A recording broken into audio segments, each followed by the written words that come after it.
If you're about to have a hip replacement surgery, this probably means that you have been diagnosed with end-stage arthritis of your hip.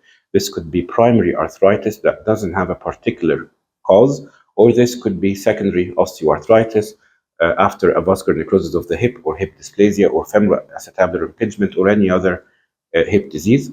You could also be having a hip replacement because you have a fracture of the neck of the femur. However, these cases are usually done on urgent basis. You will probably not have time to watch this video. Once we set the appointment for the surgery, there are usually some routine blood tests that we do. If you do have diabetes, we usually do a glycosylated hemoglobin check, which is the hemoglobin A1C. We usually aim for that HbA1c to be below 7. We can sometimes accept a value of 8 or 8.5, but if the value is higher than that, then we first need to adjust or to control our diabetes and then repeat it once again before we have surgery. If you are taking any medications for autoimmune diseases such as rheumatoid arthritis or systemic lupus, then after a proper consultation with your medical doctor, we might need to either stop or need to taper down the medications, and then we can restart them once again following your surgery, usually after 2 or 3 weeks after your surgery.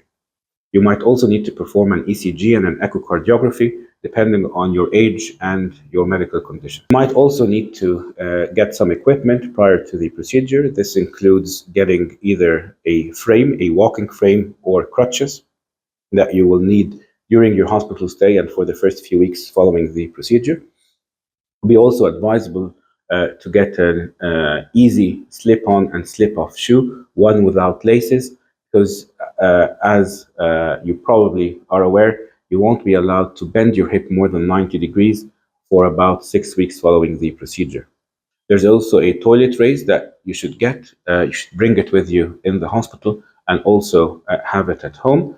It raises the toilet seat around 15 to 20 centimeters because usually toilet seats are quite low, and again, we don't want to be sitting with anything that is quite low because we don't want to be bending our hip more than 90 degrees in the first 6 weeks following your hip replacement.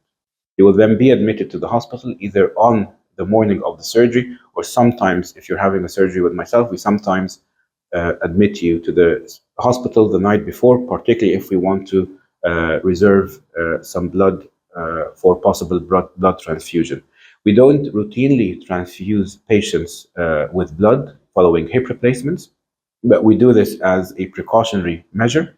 Except if you are having a revision surgery, then there is a high chance that you might need a blood transfusion either during or after your surgery.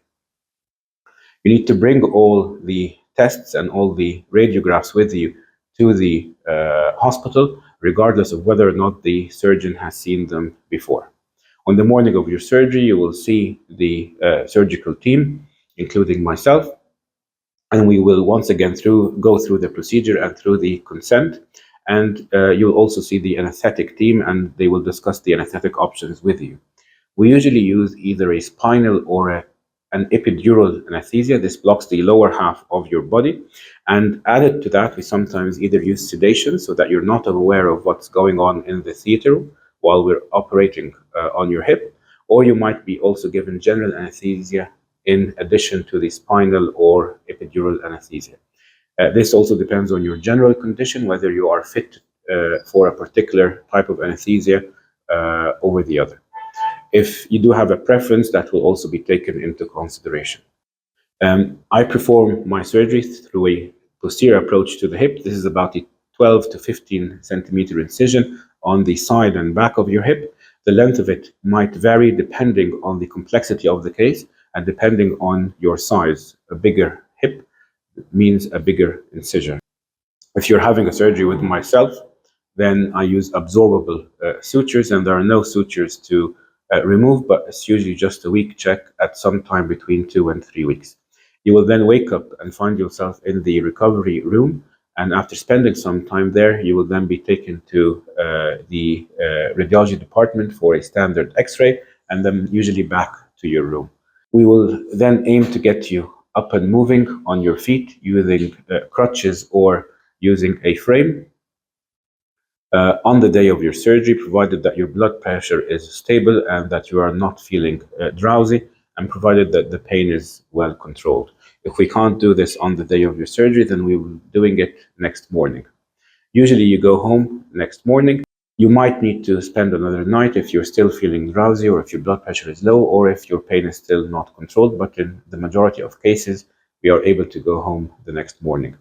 After the surgery, you'll be given some medications to use at home, including a blood thinner injection that you will stay on for around 4 weeks following the procedure. You'll be given some painkillers, usually two types of painkillers, and an injection should you need one. You'll also be given some medications to control the acidity of your stomach because the painkillers might affect your stomach. If you are given antibiotics, it's usually for a very short period, as most of the studies have shown that these antibiotics that we give following the procedure are not that effective. So we wouldn't be giving you antibiotics except for a very short period of time if we give you any at all. At home, you will then be encouraged to walk as much as you can, and then you will be able to gradually let go of the crutches over a period of 2 to 6 weeks. The more you walk, the quicker you recover. We will also be giving you some exercises, which you can also find on this YouTube channel. And usually, all what we need for the first 6 weeks are these exercises plus walking, whether you're walking indoors or walking outdoors. People can, or usually patients can get rid of the crutches anytime between 2 and 6 weeks. This depends on the muscle balance and strength you have prior to the procedure. The weaker your muscles are, the longer you might need walking aids after the procedure. Usually, if you have a desk job, you're able to go back to work at around 6 weeks. If you have a more active job, then you might need a longer time, 2 months or 3 months after the procedure. Usually, you can go back to driving around 6 weeks following the procedure. This depends on your ability to control your vehicle and to make an emergency stop. If you are traveling after the procedure, we usually recommend that you wait at least 2 or 3 weeks so we can check the wound and make sure it has healed well before you travel. If you are traveling for a longer distance, uh, that means more than 4 or 5 hours, then we do recommend that you stay in the country for more than a month. This decreases the risk of you having a blood clot during your flight.